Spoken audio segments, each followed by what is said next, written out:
Praise Lord. പ്രിയ ദൈവമക്കളെ, ഉപവാസത്തിന്റെ 18ാമത്തെ ദിവസം ദൈവാത്മാവ് ഇടപെട്ട ഒരു ദർശനത്തെക്കുറിച്ച് പറയാൻ വേണ്ടിയിട്ടാണ്. ഇത് എല്ലാ ശുശ്രൂഷ ചെയ്യുന്ന ദൈവമക്കൾക്കും വേണ്ടിയിട്ടാണ് ഈ ദർശനം ദൈവം തന്നത്. നിങ്ങൾക്കത് കൈമാറുന്നു. ഈ ദർശനവുമായി റിലേറ്റഡ് ആയിട്ടുള്ളവർക്ക് ഇത് തീർച്ചയായിട്ടും നിങ്ങൾക്ക് അനുഗ്രഹമായിരിക്കും, ഒരു സ്റ്റെപ്പ് കൂടെ മുന്നോട്ട് പോകുവാനായിട്ട്. ഞാൻ കണ്ട ദർശനം രാവിലെ 3 മണിക്കൂറോളം ദൈവസന്നിധിയിൽ ദൈവത്തിൻ്റെ ആത്മാവ് എന്നെ എഴുന്നേൽപ്പിച്ചിരുത്തി. കാരണം ഞാൻ എഴുന്നേൽക്കുന്ന സമയത്തിനേക്കാളിലും മറ്റൊരു സമയത്ത് ദൈവം ആഗ്രഹിച്ചൊരു സമയത്തിനെ എഴുന്നേൽപ്പിച്ചു. അതിശക്തമായ പ്രസൻസിനാൽ ഇന്ന് 18ാമത്തെ ദിവസത്തിൻ്റെ അർലി മോർണിംഗിൽ ദൈവം എന്നെ ഇരുത്തി. കുറേ കഴിഞ്ഞതിന് ശേഷം, എത്ര സമയമൊന്നും എനിക്കറിയില്ല, കുറേ സമയം കഴിഞ്ഞതിന് ശേഷം അന്യഭാഷകളിൽ പ്രാർത്ഥിച്ചുകൊണ്ടേയിരിക്കുമ്പോൾ ഞാൻ പെട്ടെന്നൊരു ദർശനം കാണുന്നത്, ഇമ്മീഡിയറ്റ്ലി 5th ഇതുപോലൊരു ദർശനം നിങ്ങളോട് പറഞ്ഞിരുന്നു. അതിനുശേഷം ഇന്നാണ് അടുത്തൊരു ദർശനം ദൈവം തരുന്നത്. ആ ഒരു സ്പേസ് ഇങ്ങനെ അന്തരീക്ഷത്തിൽ ഓപ്പൺ ആയിട്ട് ഒരു ഗ്ലോബിൻ്റെ മുമ്പിൽ ഒരു വളരെ പീസ് ഓഫ് മൈൻഡിൽ വളരെ ശാന്തമായിട്ടുള്ള ഒരു കഴുകനാണ്. ആ കഴുകൻ സാധാരണ നമ്മൾ കണ്ടിട്ടുള്ളത് അതൊരു ഒരു പേടിപ്പിക്കുന്ന ലുക്കായിരിക്കും. പക്ഷേ ഈ കഴുകൻ വളരെ പീസ് ഓഫ് മൈൻഡിൽ ഈ ഗ്ലോബ് തൻ്റെ ബോഡി കൊണ്ട് ഇങ്ങനെ മൂവ് ചെയ്യിക്കുകയാണ്. ഈ കഴുകൻ മൂവ് ചെയ്യിക്കുമ്പോഴാണ് ഈ ഗ്ലോബ് പോയിക്കൊണ്ടിരിക്കുന്നത്. അങ്ങനെ പതുക്കെ നമ്മൾ ഈ ഗ്ലോബിനെ തട്ടി വിടുന്നത് പോലെ ഈ ഗ്ലോബ് ഇങ്ങനെ ആ എർത്ത്, ഭൂമി ഇങ്ങനെ പോയിക്കൊണ്ടേയിരിക്കുകയാണ്. പിന്നെയും കുറേ നേരം ആത്മാവ് എന്നിലൂടെ പ്രാർത്ഥിച്ചുകൊണ്ടേയിരിക്കുകയാണ്. എൻ്റെ ആത്മാവും ദൈവത്തിൻ്റെ ആത്മാവ് ചേർന്ന് പ്രാർത്ഥിക്കുന്ന സമയത്ത് കുറേ സമയങ്ങൾക്ക് ശേഷം അതേ ദർശനം തന്നെ വീണ്ടും കാണിക്കുകയാണ്. ഈ ഗ്ലോബ് ആദ്യം കണ്ട ലുക്കല്ല, അത് ഭയങ്കര ഫാസ്റ്റ് എന്ന് പറഞ്ഞാൽ അത് ഗ്ലോബ് ആണോ എന്ന് പോലും നമുക്കറിയില്ല. അത്രയ്ക്കും സ്പീഡിൽ ഭയങ്കരമായിട്ട് നമ്മുടെ വാഷിംഗ് മെഷീൻ കറങ്ങുമ്പോൾ നമ്മൾ പുറത്തുനിന്ന് നോക്കുമ്പോൾ കറങ്ങുന്നത് പോലെ അത്ര സ്പീഡിൽ സമയത്ത് ഈ കഴുകൻ അതിനെ തൊടുന്നില്ല. കഴുകൻ അതിൻ്റെ ഫ്രണ്ടിൽ വളരെ കൂളായിട്ട് ഇരിക്കുന്നതാണ് കാണുന്നത്. എത്രയാണോ ഗ്ലോബ് അത്രയും വലുതാണ് ഈ കഴുകന്. ആ ഗ്ലോബ് ഭയങ്കര ഫാസ്റ്റായിട്ട് കറങ്ങുകയാണ്. ദൈവത്തിൻ്റെ ആത്മാവ് എന്നോട് സംസാരിച്ച ചില ആലോചനകൾ നിങ്ങളോട് കൈമാറുകയാണ്. യെശയ്യാവിൻ്റെ പുസ്തകം 40:31 പറയുന്നു, യഹോവയെ കാത്തിരിക്കുന്നവർ ശക്തി പ്രാപിക്കും, അവർ കഴുകന്മാരെ പോലെ ചിറകുയർത്തി പറക്കും. ഹല്ലേലൂയ. അവർ ക്ഷീണിക്കുകയില്ല, അവർ തളർന്നു പോവുകയില്ല, അവർ ചിറടിച്ചുയരുക തന്നെ ചെയ്യും. ഞാനിത് ദൈവത്തോട് ഇങ്ങനെ കൂടുതൽ സമയം ഇരിക്കുമ്പോൾ എനിക്ക് ദൈവം തന്ന ഒരു അധ്യായമാണ് പുറപ്പാട് പുസ്തകം 19-ാം അധ്യായം. നമ്മൾ നോക്കുമ്പോൾ നിങ്ങൾ അതിൻ്റെ 4-ാം വാക്യം, 6-ാം വാക്യം, 8-ാം വാക്യം, കുറച്ച് മുമ്പോട്ട് പോകുമ്പോൾ അതിൻ്റെ 21 വരെയുള്ള വാക്യങ്ങൾ കർത്താവിൻ്റെ വരവിനോട് കണക്ട് ചെയ്യുന്ന രീതിയിൽ മോശയോട് ദൈവം ഇടപെടുന്നതായിട്ട് നമ്മൾ കാണുകയാണ്. ഞാൻ മിസ്രൈമ്യരോട് ചെയ്തതും നിങ്ങളെ കഴുകന്മാരുടെ ചെറുകന്മേൽ വഹിച്ച് എൻ്റെ അടുക്കൽ വരുത്തിയതും നിങ്ങൾ കണ്ടിട്ടുണ്ടല്ലോ. 6-ാമത്തെ വാക്യം, നിങ്ങൾ സകല ജാതികളിലും വെച്ച് പ്രത്യേക സമ്പത്തായിരിക്കും, ഭൂമിയൊക്കെയും എനിക്കുള്ളതല്ലോ, നിങ്ങൾ എനിക്ക് ഒരു പുരോഹിത രാജ്യത്വവും വിശുദ്ധ ജനവുമാകും. ഇനി 8-ാമത്തെ വാക്യത്തിൽ, ഞങ്ങൾ ചെയ്യുമെന്ന് ജനം ഉത്തരം പറഞ്ഞു. മോശ ജനത്തിന്റെ വാക്ക് യഹോവയുടെ സന്നിധിയിൽ ബോധിപ്പിച്ചു. പിന്നീട് അവരോട് പറഞ്ഞു, നിങ്ങൾ വസ്ത്രങ്ങളെ അലക്കി ജനം കാണെ സീനായി പർവ്വതത്തിൽ 3-ാം ദിവസം യഹോവയായ ദൈവം ഇറങ്ങുമെന്ന് പറഞ്ഞു. അങ്ങനെ 12-ാമത്തേതിന്റെ അവസാനം പറഞ്ഞു, നീ അവർക്കായി ചുറ്റും അതിർത്തിരിക്കണം, പർവ്വതം തൊടുന്നവരെല്ലാം മരണശിക്ഷ അനുഭവിക്കണം, കൈ തൊടാതെ അവനെ കല്ലെറിഞ്ഞോ എയ്തോ കൊന്നുകളയണം, മൃഗമായാലും മനുഷ്യനായാലും ജീവനോടെ ഇരിക്കരുത്, കാഹളം ദീർഘമായി ധ്വനിക്കുമ്പോൾ അവർ പർവ്വതത്തിനടുത്ത് വരട്ടെ. 16-ാം വാക്യത്തിൽ പറയുന്നു, കാർമേഘവും മഹാഗംഭീരമായ കാഹളധ്വനിയും ഉണ്ടായി, പാളയത്തിലുള്ള ജനമൊക്കെ നടുങ്ങി. ദൈവത്തെ എതിരേൽപ്പാൻ മോശെ ജനത്തെ പാളയത്തിൽ നിന്ന് പുറപ്പെടുവിച്ചു. അവർ പർവ്വതത്തിന്റെ അടിവാരത്ത് നിന്ന് യഹോവ തീയിൽ സീനായി പർവ്വതത്തിൽ ഇറങ്ങുകയാൽ അത് മുഴുവനും പുക കൊണ്ട് മൂടി. അതിൻ്റെ പുക തീച്ചൂളയിലെ പുക പോലെ പൊങ്ങി, പർവ്വതമൊക്കെയും ഏറ്റവും കുലുങ്ങി. കാഹളധ്വനി ദീർഘമായി ഉറച്ചു വന്നപ്പോൾ മോശ സംസാരിച്ചു. ദൈവം ഉച്ചത്തിൽ അവരോട് ഉത്തരം അരുളി, യഹോവ സീനായി പർവ്വതത്തിന്റെ കൊടുമുടിയിൽ ഇറങ്ങി. യഹോവ മോശയെ പർവ്വതത്തിന്റെ കൊടുമുടിയിലേക്ക് വിളിച്ചു. മോശെ കയറി ചെന്നു. യഹോവ മോശയോട് കൽപ്പിച്ചതെന്തെന്നാൽ, ജനം നോക്കേണ്ടതിന് യഹോവയുടെ അടുക്കൽ കടന്നു വന്നിട്ട് അവരിൽ പലരും നശിച്ചു പോകാതിരിപ്പാൻ നീ ഇറങ്ങിച്ചെന്ന് അവരോട് അമർച്ചയായി കൽപ്പിക്കുക. സ്തോത്രം. പിന്നെ നമ്മൾ കാണുന്നുണ്ട് അവസാനത്തിൽ 20-ാം അധ്യായത്തിൽ മോശയ്ക്ക് ന്യായപ്രമാണത്തെ 10 കൽപ്പനയെ കൊടുക്കും നമ്മൾ കാണുന്നുണ്ട്. Praise the Lord. ഇതിലൂടെ ദൈവത്തിൻ്റെ ആത്മാവ് ഈ ദർശനത്തിൽ കണക്ട് ചെയ്യാൻ ആഗ്രഹിക്കുന്നത് ഓരോ അഭിഷിക്തന്മാരെയും ദൈവം ചോസൻ ചെയ്ത, അതോറിറ്റി ഏൽപ്പിച്ച, നിങ്ങൾക്ക് ദൈവ വേലയെക്കുറിച്ച് ദർശനമുള്ളവരെല്ലാം ഈ ദിവസങ്ങളിൽ എഴുന്നേൽക്കാൻ പോവുകയാണ്. ഹല്ലേലൂയ. ഈ ശമൂവേലിനെ അനോയിറ്റ് ചെയ്തപ്പോൾ, ശൗലിനെ അനോയിറ്റ് ചെയ്തപ്പോൾ ഒത്തിരി വ്യസനിച്ചു. അപ്പോൾ ദൈവം ശമൂവേലിനോട് പറയുന്നുണ്ട്, നീ എന്തിനാണ് വിഷമിക്കുന്നത്? ഞാൻ നിന്നെ അടുത്ത സ്ഥലത്തേക്ക് അയക്കുകയാണ്. ഇതുപോലെ അനേകരെ അനോയിറ്റ് ചെയ്യുവാൻ, എഴുന്നേൽപ്പിക്കുവാൻ, അവരെ ക്രിസ്തുവിലേക്ക് ആ അതോറിറ്റിയുടെ ശുശ്രൂഷ ചെയ്യുവാൻ ഈ ദിവസങ്ങളിൽ അനേക പേരെ ദൈവം വിളിക്കുന്നു. ഹബക്കൂക്കിന്റെ പുസ്തകം 2-ാം അധ്യായത്തിന്റെ 3-ാം വാക്യത്തിൽ പറയുന്നു, ദർശനം നിശ്ചയിക്കപ്പെട്ട സമയത്തേക്കുള്ളതാണ്. താമസം വന്നാലും അത് വരും നിശ്ചയമേ. നമ്മൾ ഓരോരുത്തരും ഭൗതികമായ വിഷയങ്ങൾക്ക് വേണ്ടിയിട്ടായിരിക്കും ഈ വചനത്തെ എടുക്കുന്നത്. എന്നാൽ ഈ ദിവസങ്ങളിൽ വളരെ ശക്തമായ ഈ ഒരു മെസ്സേജ് നിങ്ങൾ കേൾക്കണം. ദാനിയേലിന്റെ പുസ്തകം 4-ാം അധ്യായത്തിന്റെ 17-ാം വാക്യത്തിൽ പറയുന്നു, ഹല്ലേലൂയ, ദൈവം ഈ ഭൂമിയുടെ മേൽ ആധിപത്യം നടത്തുന്നു. ലോക നേതാക്കളൊക്കെ ശക്തരാണെന്ന് നമുക്ക് തോന്നാം. പക്ഷേ അന്തിമമായ കൺട്രോൾ, നിയന്ത്രണം ദൈവം ഏറ്റെടുക്കുമെന്ന് ദാനിയേലിന്റെ പുസ്തകം 4-ാം അധ്യായത്തിന്റെ 17-ാം വാക്യത്തിൽ പറയുന്നു. സങ്കീർത്തനം 46-ന്റെ 1 മുതൽ 3 വരെയുള്ള വാക്യങ്ങൾ പറയുന്നു, ഭൂമി മാറിപ്പോയാലും നാം ഭയപ്പെടുകയില്ല. ഈ ഗ്ലോബ് വേഗത്തിൽ കറങ്ങുന്നത് ലോകത്തിന്റെ അവസ്ഥയാണ് കാണിക്കുന്നത്. ദൈവം നമ്മളോട് പറയുകയാണ്, നിങ്ങൾ ഭയപ്പെടേണ്ട. കാരണം വലിയ ഒരു പ്രശ്നത്തിലൂടെ ഈ ഭൂമി കടന്നു പോകാൻ പോവുകയാണ്. യുദ്ധങ്ങളും യുദ്ധവാർത്തകളെക്കുറിച്ച് നമ്മൾ കേൾക്കാൻ പോവുകയാണ്.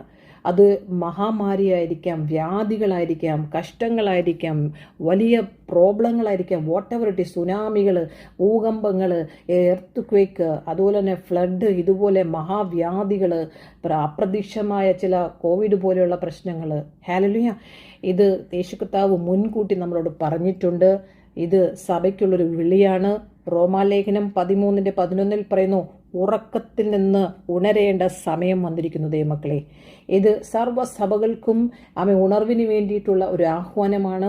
നമ്മുടെ പ്രാർത്ഥനയെ നമ്മുടെ വിശുദ്ധ ജീവിതത്തിലേക്ക് നമ്മളെ വിളിക്കുകയാണ്. ഇനി കഴുകൻ ഈ ശാന്തമായി ഇരിക്കുന്നത് എന്തുകൊണ്ടായിരിക്കും? അതാണ് ഈ പുറപ്പാട് പുസ്തകം 19-4 നമ്മൾ വായിച്ചത്. ഞാൻ നിങ്ങളെ കഴുകൻ്റെ ചിറകിന്മേൽ വഹിച്ചു. കഴുകൻ ശാന്തമായിരിക്കുന്നത്, കഴുകൻ ഇനി ഭയമില്ല, അവൻ്റെ ആത്മവിശ്വാസമാണ്. അപ്പോൾ ഒരു നേതാവിനെ, ഒരു ലീഡറിനെ, ഒരു ചോസനെ ദൈവമാക്കി വെക്കുമ്പോൾ മോശയെ ദൈവം നയിച്ചതുപോലെ, വിക്കനായ മോശയ്ക്ക് ഒരു പ്രാഗൽഭ്യവും ഇല്ലാഞ്ഞിട്ടും അവൻ്റെ എല്ലാ കാര്യത്തിലും മോശ ദൈവത്തോട് ഇടപെട്ടു, ദൈവം മോശയോട് ഇടപെട്ടതുപോലെ ഈ ജനത്തെ നയിക്കുവാൻ ദൈവം തിരഞ്ഞെടുത്തിരിക്കുന്ന ഓരോരുത്തർക്കുമുള്ള ഒരു സന്ദേശമാണിത്. നിങ്ങൾ ഉണരേണ്ട സമയമായി. അവസാനകാല സന്ദേശമാണിത്. ലൂക്കോസ് 21-28 പറയുന്നു, ഇവ സംഭവിച്ചു തുടങ്ങുമ്പോൾ നിങ്ങളുടെ തല ഉയർത്തുവിൻ, നിങ്ങളുടെ വീണ്ടെടുപ്പ് അടുത്തിരിക്കുന്നുവെന്ന്. ഹല്ലേലൂയ. വെളിപ്പാട് പുസ്തകം 22-12 പറയുന്നു, ഇതാ ഞാൻ വേഗം വരുന്നു. ലോകം വേഗത്തിൽ മാറിക്കൊണ്ടിരിക്കുകയാണ്. എന്നുവെച്ചാൽ പതുക്കെ പോയിക്കൊണ്ടിരുന്ന ഗ്ലോബ്, മനുഷ്യരാൽ കൺട്രോൾ ചെയ്യപ്പെട്ട ഗ്ലോബ് ഇനി പരിശുദ്ധാത്മാവിൻ്റെ ഫുൾ കൺട്രോളിലേക്ക് കൈമാറുന്ന ഒരു സമയം വരികയാണ്. മനുഷ്യൻ നിയന്ത്രിക്കുന്നുവെന്ന് നമ്മൾ തോന്നിയ ഈ ഓരോ സ്ഥലങ്ങളിലും ദൈവത്തിൻ്റെ കൈ പ്രവർത്തിക്കാൻ പോവുകയാണ്. രാജ്യങ്ങളും രാജാക്കന്മാരുമൊക്കെ കോവിഡ് സമയത്ത് മിണ്ടാതിരുന്നതുപോലെ വ്യവസ്ഥകൾ കുലുങ്ങാൻ പോവുകയാണ്. എന്നാൽ ദൈവത്തിൻ്റെ സിംഹാസനവും ദൈവത്തിൻ്റെ ആധിപത്യം ഒരിക്കലും കുലുങ്ങുകയില്ല. സഭ ഉണരുക, പ്രാർത്ഥനയിൽ നമ്മൾ നിലനിൽക്കുക, നമ്മുടെ വിശുദ്ധിയിൽ നമ്മൾ നടക്കുക. കാരണം ഇവിടെയും പറയുന്നുണ്ട് 3 ദിവസം വസ്ത്രം അലക്കുവാൻ. നമുക്ക് തന്ന നീതി എന്ന വസ്ത്രവും നീതി എന്ന അങ്കിയും രക്ഷ എന്ന വസ്ത്രവും നമ്മൾ ധരിച്ചിരിക്കുന്ന നമുക്ക് ദൈവം തന്നതിൻ്റെ ആ വില നമ്മൾ ഈ ദിവസങ്ങളിൽ നമ്മൾ ഉണരേണ്ടതാണ്. ഹല്ലേലൂയ. നമുക്ക് തന്നിരിക്കുന്ന അതോറിറ്റിയാണ്, നമുക്ക് തന്നിരിക്കുന്ന ഫ്രീഡമാണ് ക്രിസ്തുവിൽ. ഹല്ലേലൂയ. അതുകൊണ്ട് ശാന്തരായിരിപ്പിൻ, ഞാൻ ദൈവമാകുന്നു എന്നറിയാനാണ് സങ്കീർത്തനം 46-10 ദൈവാത്മാവ് നമ്മളോട് പറയുന്നത്. ഇവിടെ കാണുന്ന ഈ കഴുകൻ ആ ഗ്ലോബിൻ്റെ മുമ്പിലായിരിക്കുന്നത്. കഴുകൻ ഈ ഗ്ലോബിൻ്റെ മുകളിലല്ല, മുമ്പിലാണ് ഇരിക്കുന്നത്. എന്നിട്ടാണത് കറക്കിക്കൊണ്ടിരുന്നത്. ഇത് ദൈവം നമ്മളെ കാണിക്കുന്നത് ലോകം വേഗത്തിൽ മാറിക്കൊണ്ടിരിക്കുമ്പോഴും ദൈവം തൻ്റെ ജനങ്ങളെ ആത്മീയമായ കാഴ്ചപ്പാടിലേക്ക് വിളിക്കുന്നു. നമുക്കെല്ലാവർക്കും ഭൗതികമായ കാഴ്ചപ്പാടായിരിക്കാം, പക്ഷേ ഈ ദിവസങ്ങളിൽ ആത്മീയ കാഴ്ചപ്പാടുള്ള സഹോദരന്മാരെ ദൈവം വിളിക്കുന്നു. ആമേൻ. ഹബക്കൂക്കിൻ്റെ പുസ്തകം 2-ാം അധ്യായത്തിൻ്റെ 1-ാം വാക്യത്തിൽ പറയുന്നു, ഞാൻ എൻ്റെ കാവൽ സ്ഥാനത്ത് നിന്നുകൊണ്ട് അവൻ എന്നോട് എന്ത് അരുളി ചെയ്യുമെന്ന് നോക്കിക്കൊണ്ടിരിക്കും. ഇങ്ങനെ ചെവി കൂർത്ത് കാത്തിരിക്കുന്ന, അനേക വർഷങ്ങളായി കാത്തിരിക്കുന്ന ചിലർ ഈ ദിവസങ്ങളിൽ അന്ത്യകാല ശുശ്രൂഷയ്ക്ക് വേണ്ടി ദൈവം എഴുന്നേൽപ്പിക്കുകയാണ്. ഒറ്റ ദിവസം കൊണ്ട് നടക്കത്തില്ല. കാത്തിരിക്കുന്നവരാണ് ചിറകടിച്ചുയരുന്നത്. ലോകത്തിൻ്റെ വാർത്തകൾ മാത്രം നമ്മൾ മുഴുകിക്കൊണ്ടിരിക്കാതെ, ന്യൂസിനും ഈ മറ്റുള്ളവരോട് സംസാരിച്ച് നമ്മുടെ സമയങ്ങളെ കളയാതെ ദൈവം എന്താണ് പറയുന്നത് തിരിച്ചറിയുവാൻ സഭയെ ദൈവം വിളിക്കുകയാണ്. ദൈവം പ്രേഷ്യസ് ആണ്. മറ്റുള്ളവർ നമ്മളെ വിളിക്കുമ്പോൾ അതിനാണോ നമ്മൾ ഇമ്പോർട്ടൻ്റ് കൊടുക്കുന്നത്? ദൈവം ഈ ദിവസങ്ങളിൽ നമ്മളെ ടെസ്റ്റ് ചെയ്യാണ്. നീ എന്തിനാണ് ഇമ്പോർട്ടൻ്റ് കൊടുക്കുന്നത്? ഈ ഭൂമിയിലുള്ള ഏത് വിഷയവുമായിക്കോട്ടെ നമ്മളിപ്പോൾ കടന്നു പോകുന്ന ദൈവത്തെക്കാൾ ഉപരിയായി വളരെ ഹാപ്പി ആയിട്ടിരിക്കുന്നൊരു കഴുകനെയാണ് നമ്മൾ കാണുന്നത്. ഇത് നമ്മൾ വളർന്നു വന്ന നമ്മുടെ ട്രെയിനിങ്ങിലൂടെ, നമ്മുടെ കഷ്ടത്തിലൂടെ നമ്മൾ ക്രിസ്തുവിൽ ആശ്രയിച്ചത് കൊണ്ട് മാത്രം ആ ഒരു പ്രത്യാശയാണ് ആ കഴുകനിൽ കാണിക്കുന്നത്. കാരണം കഴുകന് ഈ ലോകത്തെ ഈ ഒരു 5 കിലോമീറ്റർ ദൂരത്തിൽ ഉയർന്നു കഴിയുമ്പോൾ ഈഗിൾ ലവ് സ്റ്റോംസ് എല്ലാം കാണുവാൻ സാധിക്കും. ഹല്ലേലൂയ! കഴുകൻ്റെ ആ കഴിവ് ഭയങ്കരമാണ് ദൈവം കൊടുത്തിരിക്കുന്നത്. ലൂക്കോസ് 21:28 നോക്കുമ്പോൾ ഇപ്രകാരം ദൈവം പറയുന്നു, ഇവ സംഭവിച്ചു തുടങ്ങുമ്പോൾ നിങ്ങൾ തല ഉയർത്തുവിൻ, നിങ്ങളുടെ വീണ്ടെടുപ്പ് അടുത്തിരിക്കുന്നു. നമ്മൾ ഭയത്തിൽ കഴിയുമ്പോൾ നമുക്ക് ദൈവമക്കൾക്കൊരു പ്രത്യാശയുണ്ട്. കാരണം അവരുടെ രക്ഷകൻ വരുന്നുവെന്ന്. അതുകൊണ്ടാണ് പറഞ്ഞത്, ഈ ഭൂമിയിലുള്ള ഭൗതിക ആവശ്യങ്ങൾക്ക് വേണ്ടിയുള്ള പ്രാർത്ഥനകളും മീറ്റിങ്ങുകളും നിർത്തിയിട്ട് ആത്മീയ വിഷയത്തിന് വേണ്ടി ജനത്തെ ഒരുക്കുവാൻ നമ്മളെ ദൈവം വിളിക്കുകയാണ്. ദൈവമക്കളെ, എല്ലാവരും നമുക്ക് ഫേമസ് ആകണം, നമുക്ക് വാട്ട് എവർ ഇറ്റ് ഈസ്. ഇനി ഗ്ലോബ് ഭയങ്കര സ്പീഡിൽ കറങ്ങാന്ന് പറഞ്ഞാൽ ആരും തൊടാതെ ഈ ഗ്ലോബ് ഇത്രയും വേഗത്തിൽ കറങ്ങുന്നു എന്ന് പറഞ്ഞാൽ ദൈവത്തിൻ്റെ പരമാധികാരത്തെയാണ് അവിടെ കാണിക്കുന്നത്. മനുഷ്യൻ്റെ കാര്യങ്ങൾ ഇനി നിയന്ത്രിക്കുന്നത് നമുക്ക് തോന്നും മനുഷ്യരാണെന്ന് തോന്നിയാലും ദൈവത്തിൻ്റെ പദ്ധതി ആ ദൈവം ഫുൾ കൺട്രോൾ ഏറ്റെടുക്കുകയാണ്. യെശയ്യാവ് 46:10 പറയുന്നു, എൻ്റെ ആലോചന നിലനിൽക്കും, എൻ്റെ ഇഷ്ടമൊക്കെയും ഞാൻ നിവർത്തിക്കും. Isaiah chapter 46:10. ഹല്ലേലൂയ! സോ ഈ കഴുകനെ കുറിച്ച് പറയുമ്പോൾ അതിൻ്റെ അകത്ത് ഒരു ഡെപ്തിലേക്ക് നമ്മൾ പോകുമ്പോൾ കഴുകൻ എത്രമാത്രം ദൂരമാണോ ഈ പക്ഷി പറക്കുന്നത്, അതിൻ്റെ ആത്മീയ ജാഗ്രത നമ്മളെ കാണിക്കുകയാണ്. കാരണം നമുക്കും ഈ ഒരു വിഷൻ ഉണ്ടായിരിക്കണം. നമ്മൾ കാണുന്നതിനെയാണ് വിശ്വസിക്കുന്നത്. പക്ഷേ കാലേബും ജോഷുവയും വ്യത്യസ്തമായിരുന്നു എല്ലാവരെക്കാളിലും. ഇതുപോലെ നിങ്ങളെ തന്നെ ഒന്ന് ശോധന ചെയ്താട്ടെ. ഏത് കാര്യവും നിങ്ങൾ ആത്മീയമായി അതിനെ കാണുന്നുണ്ടോ? അതോ ഈ പ്രശ്നങ്ങൾ ഇപ്പോൾ കടന്നു പോകുന്ന നിങ്ങൾ അനുഭവിക്കുന്ന ഭൗതികമായും വീട്ടിലെയും കുടുംബത്തിലെയും ശാരീരികമായ പ്രശ്നങ്ങളാണോ നിങ്ങളെ സപ്രസ് ചെയ്തുകൊണ്ടിരിക്കുന്നത്? ഹല്ലേലൂയ! എഫേസ്യ ലേഖനം 5-ാം അധ്യായത്തിൻ്റെ 14-ാം വാക്യത്തിൽ പറയുന്നു, ഉറങ്ങുന്നവരെ ഉണരുക.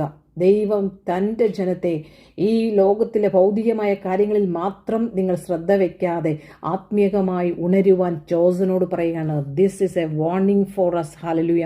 നമ്മുടെ കയ്യിൽ നിന്നെല്ലാം വിട്ടുപോകാൻ പോകുന്ന സമയമാണ്. നമ്മൾക്കൊന്നും പക്ഷേ ദൈവത്തിൽ ആശ്രയിച്ചിരിക്കുന്ന ദൈവമക്കൾക്ക് മാത്രമേ ഇനി പിടിച്ചു നിൽക്കാൻ പറ്റത്തുള്ളൂ. ഭൂമി വേഗത്തിൽ അത് മാറുവാൻ പോകുന്നു. അതിൻ്റെ കൺട്രോള് ഈ മനുഷ്യൻ്റെ കയ്യിൽ നിന്ന് വിട്ടുപോകുന്നു. രാജ്യങ്ങൾ കുലുങ്ങാൻ പോകുന്നു. മനുഷ്യരുടെ പദ്ധതികളും സ്റ്റഡീസും അവരുടെ വികസനങ്ങളും എല്ലാം ദൈവം മാറ്റുവാൻ പോകുന്നു. സിംഹാസനത്തിലിരിക്കുന്നവന് മാത്രം ഒരു മാറ്റമില്ല. കാരണം അവൻ ആൽഫയാകുന്നു, ഒമേഗയാകുന്നു എന്ന് പറഞ്ഞുവെങ്കിൽ അതങ്ങനെ തന്നെ സംഭവിക്കാൻ പോവുകയാണ്. ലോകത്തിൻ്റെ ചക്രം എത്ര വേഗത്തിൽ തിരിഞ്ഞെന്ന് പറഞ്ഞാലും ദൈവത്തിൻ്റെ ജനത്തിന് ഭയപ്പെടേണ്ടതില്ല. വിശ്വാസത്തിൽ നമ്മൾ ഉറയ്ക്കുക. കഴുകൻ ശാന്തനായി നമ്മൾ കണ്ടതുപോലെ സഭയും നമ്മളായിരിക്കുന്ന സഭ പ്രാർത്ഥനയിലും വിശുദ്ധിയിലും ആത്മീയമായ ജാഗ്രതയിലും ഉറച്ചു നിൽക്കണമെന്ന് ദൈവം നമുക്ക് ആലോചന തരുന്നു. കാരണം രാജാക്കന്മാരുടെ രാജാവായ യേശുക്രിസ്തു ഇന്നും ജീവിക്കുന്നു എന്ന് നമ്മളോട് വിളിച്ചു പറയുന്നു. എബ്രായ ലേഖനം 12:28 പറയുന്നു, ആകയാൽ ഇളകാത്ത രാജ്യം പ്രാപിക്കുന്നത് കൊണ്ട് നാം നന്ദിയുള്ളവരായി ദൈവത്തിന് പ്രസാദം വരുമാറ് ഭക്തിയോടും ഭയത്തോടും കൂടെ സേവ ചെയ്യുക. നമ്മുടെ ദൈവം ദഹിപ്പിക്കുന്ന അഗ്നിയല്ലോ. വെളിപ്പാട് പുസ്തകം 22:20 പറഞ്ഞു, അതേ ഞാൻ വേഗം വരുന്നു. ഹല്ലേലൂയ! അതുകൊണ്ട് ഈ ദർശനം നിങ്ങളോട് കൈമാറുന്നു. എല്ലാ സഭ വിശ്വാസികളും ഉണരുക. നിങ്ങളുടെ പ്രാർത്ഥന ആത്മാവിൽ പ്രാർത്ഥിക്കുക. ആത്മാവിൽ നിങ്ങൾ നിറയുക. കാരണം ലോകം വേഗത്തിൽ മാറാൻ പോകുന്നു. പക്ഷെ ദൈവത്തിനൊരു മാറ്റവുമില്ല. Have A blessed time. Never never give up. കർത്താവേ, നിന്റെ സന്നിധിയിലേക്ക് ഞങ്ങൾ കടന്നു വരുന്നു. ഈ ദർശനത്തെ നിന്റെ കരങ്ങളിൽ സമർപ്പിക്കുന്നു. ദർശനം ഞങ്ങൾക്ക് കാണിച്ചു തന്നതിനായി സ്തോത്രം ചെയ്യുന്നു. എല്ലാ വിശ്വാസികളെയും കർത്താവിൻ്റെ കരങ്ങളിൽ സമർപ്പിക്കുന്നു. ഉറങ്ങുന്നവർ ഉണരട്ടെ. ആമേ, ഈ മുമ്പിൽ മോശയെ പോലെ നിർത്തിയിരിക്കുന്നവർ ആത്മീയമായ കാഴ്ചപ്പാടോടുകൂടി എഴുന്നേൽക്കട്ടെ. ഹാലലൂയ. ലോകം വേഗത്തിൽ മാറാൻ പോകുന്നു എന്നുള്ള അന്ത്യകാലത്തിൻ്റെ ഒരു ദൈവഭയം അവരുടെ മേൽ, എല്ലാ ലീഡേഴ്സിൻ്റെ മേലും വ്യാപരിക്കട്ടെ. എല്ലാ ദൈവദാസന്മാരുടെ മേലും ദാസികളുടെ മേലും, സ്ത്രീയും പുരുഷനും എന്നില്ലാതെ എല്ലാവരും ശുശ്രൂഷയിലേക്ക് കടന്നു വരട്ടെ. ഹാലലൂയ. ഹാബ റേഖ സിക്കു റേഖ ഷെഖിലി ബഹത്തുലിക്കു. അത് അപ്രകാരം തന്നെ സംഭവിക്കട്ടെ യേശുവിൻ്റെ നാമത്തിൽ. ദൈവത്തിനോട് ചേർന്നിരിക്കുവാൻ, കാത്തിരിക്കുവാൻ, കഴുകനെ പോലെ ശാന്തമായി ചിറകടിച്ച് ഈഗിൾ ലവ് സ്റ്റോംസ് എന്ന് പറയും ഏത് പ്രതികൂലത്തിലും പിടിച്ചു നിൽക്കുവാൻ നിന്റെ ഭക്തന്മാർക്ക് നീ കൊടുക്കുന്ന ആത്മശക്തിക്കും കൃപയ്ക്കുമായി സ്തോത്രം ചെയ്യുന്നു. God has a great plan about everyone. Hallelujah. യേശുവിൻ്റെ നാമത്തിൽ ആമേൻ, ആമേൻ, ആമേൻ. പിതാവായ ദൈവത്തിൻ്റെയും പുത്രനായ യേശുക്രിസ്തുവിൻ്റെയും സമാധാനവും വിശ്വാസത്തോടുകൂടിയ സ്നേഹവും സഹോദരന്മാരോട് കൂടെ ഇരിക്കട്ടെ. Have A blessed time. God bless you.